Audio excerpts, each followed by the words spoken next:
Loss is experienced by a large portion of the population around the world. So if this is you, don't worry, you're not alone. You're actually part of the majority.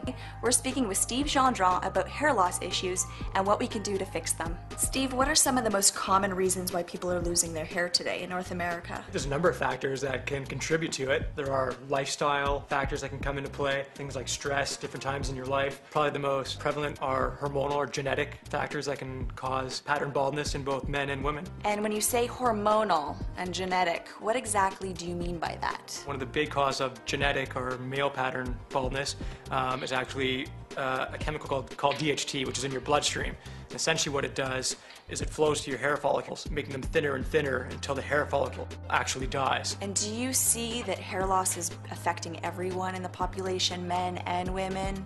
What are your thoughts on that? I think when we think of baldness, we definitely think of male pattern baldness in men, but thinning hair and hair loss in women is also quite common. And up to about 40% of hair loss sufferers are in fact women in North America. What options do people have to regain the growth of their hair? It really depends. If you've already experienced full hair loss, then your options definitely are limited. But if you are like most Americans, most North Americans who are experiencing thinning hair, there definitely are some treatments out there. Products like Rogaine, which is taken or applied to your scalp topically.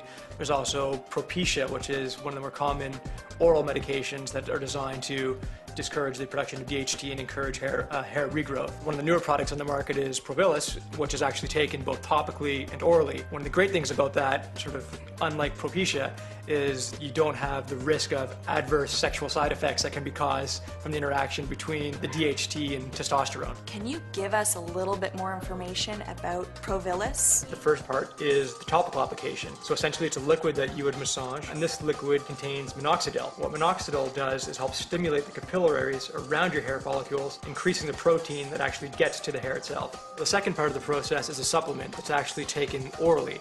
Now what this supplement contains are DHT blocking ingredients that will do the exact same thing. It'll allow the right proteins to flow to your hair follicles, allowing them to open up again and encouraging future hair regrowth. Steve, thanks for spending the time with us today to discuss hair loss and what we can do to treat it. It's my pleasure, and of course if anyone wants any more information on the products, they can just go visit the website. Great, thanks so much.